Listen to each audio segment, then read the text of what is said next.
इथे तालुक्यात माझी सैनिक संघटनेनं इंग्लिश शाळांच्या टेक्निकल स्टॉप बद्दल प्रश्न उपस्थित केलेला आहे. त्या अशा शाळा, इंग्लिश माध्यमांच्या शाळा आपल्या कार्यक्षेत्रामध्ये किती आहेत, आपण त्या शाळेला केव्हा भेट दिली होती आणि ते पत्र दिले त्याच्याबद्दल आपण काय कार्यवाही केली, कंधारची जनता, जिल्ह्याची जनता त्या प्रश्नाकडे जिव्हाळ्यानं बघते. आपण प्रश्न कसं सांगायचं महाराष्ट्राला? जे आता जे आपलं पत्र आलं होतं त्या संदर्भात मी आपल्या केंद्र प्रमुखांशी विचार विमर्श केलेला आहे आणि आपल्या आता सध्या 10वी-12वीची परीक्षा आजपासून सुरू झालेली आहे. तर आपण 18 तारखेपर्यंत आपल्याला पूर्ण तालुक्यामध्ये आपले जे इंग्लिश स्कूल शाळा आहेत त्यांना आम्ही केंद्र प्रमुखामार्फत चौकशी करून त्यांचा सर्व अहवाल आम्ही घेणार आहोत आणि घेऊन आपण वरिष्ठ कारवाईचं मी मार्गदर्शन घेऊन आपल्यापर्यंत मी कळवणार आहे. सर, आपल्या कार्यक्षेत्रामध्ये कंधार शहरासह कंधार तालुक्यामध्ये अनेक इंग्रजी माध्यमांच्या शाळांचं पेव फुटलेलं आहे. अशीच लुटमार पालकांची होत आहे, विद्यार्थ्यांची होत आहे. काय घ्यायचं तर आमच्या शाळेनं दिलेलंच ब्रँड घ्या असं विद्यार्थ्याला कंपल्सरी केलं जातंय. या माध्यमाबद्दल किंवा या विचारसरणीबद्दल आपल्याला आतापर्यंत काही अवगत होतं का? आणि नसेल तर का झालं नाही? नाही सर, याबद्दल आपण संस्थेला जे शाळा आहेत आपल्या इंग्लिश मिडियमच्या त्यांना आपण सांगितलेलं होतं की बा जे शासनामार्फत जो अभ्यासक्रम चालू आहे तोच आपण त्यांना शिकवावा.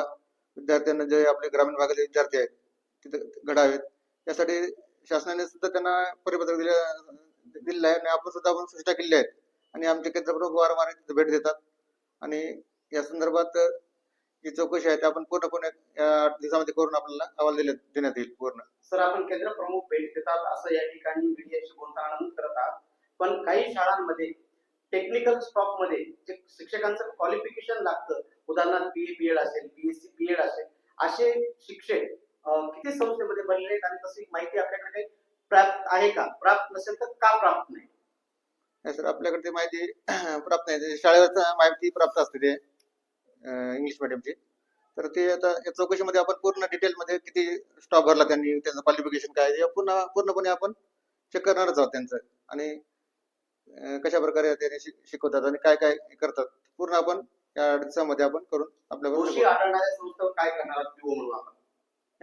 जे दोषी आहेत त्याच्यावर आपण कारवाईचा आपण प्रस्ताव आपण नांदेडला आपण जिल्हा परिषदेला पाठवणारच आहोत आणि जे वरिष्ठ आहेत जे त्यांच्यावर ऍक्शन घेतील ते आपण पाहूया. पालकांमध्ये चर्चा आहे, संबंधित शाळेचे वरिष्ठ कार्यालयातले अधिकारी, त्याच्यात BO ऑफिस असेल, BDO ऑफिस असेल, जिल्हा परिषद असेल, हे त्यांची पाठराखण करतात, डोळेझाक करतात. या प्रश्नासाठी जनतेला आपण काय सांगणार? नाही सर, पाठराखण असं कोणी करत नाही, हे चुकीचं आहे. पालकच आता त्या इंग्लिश स्कूलकडे त्यांचा कल आहे जास्त. ग्रामीण भागामध्ये आपल्या आता सर्व जिल्हा परिषद सर्व शिक्षण फ्री मध्ये आहे, सर्व पाठ्यपुस्तक फ्री आहेत, गणवेश फ्री आहे, सर्व आहे. पण पालकाचा लोड जास्त आपल्या इंग्लिश स्कूल असल्यामुळं तर आम्ही आता चौकशीमध्ये सर्व चेक करणार आहोत. सर, पालकाची चूक पकडून आपल्याला चालणार नाही. पालक सगळे साक्षर नाही किंवा सज्ञान नाही.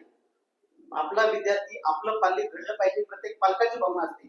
पण एक BO म्हणून, एक त्या कार्यालयाचे प्रमुख म्हणून त्याबद्दल जनजागृती करणे आपलं कर्तव्य आहे. आपण त्याच्याबद्दल काय केले? जनजागृती आपण करतच असतो ना, किंवा सर्व आता शासनाकडून जे आता स्कीम आहेत, जे पूर्ण मोफत पाठ्यपुस्तक सर्व फ्रीच आहे ग्रामीण भागातील विद्यार्थ्यांना. आणि शहरामध्ये आता इंग्लिश स्कूलच्या बद्दल बोलतो सर, इंग्लिश स्कूल बद्दल बोलतो, तिथं मुलांनी जाऊ नये याबद्दल आपण काय कार्य पालकांमध्ये जनजागृती केली?